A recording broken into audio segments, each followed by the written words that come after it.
কিরে, মালপত্র ভালো আছে না সব পচা মশা লয়া পড়ছস? ভালো না? ভালো হইব? ভালোই। আপনার কাছে বেশ মুনা ভাই, আপনার এক কাজ করেন, ওই দোকানে যায় খান গা ভাই, যান। বেচস তুই বেলপুরি, এত দেমাক তোর?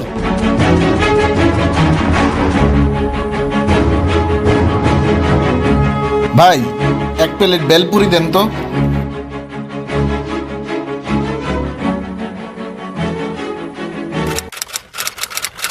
আলায় বেচ হইল গিয়া বেলপুরি, 2 টাকার বেলপুরি বেচা কি ভাবলয়? চল দেখি। কিরে, আজকে বেলপুরি হইব? ভাইয়া আসলে আজকেও বেলপুরিটা তেমন ভালো হবে না, বুঝছেন?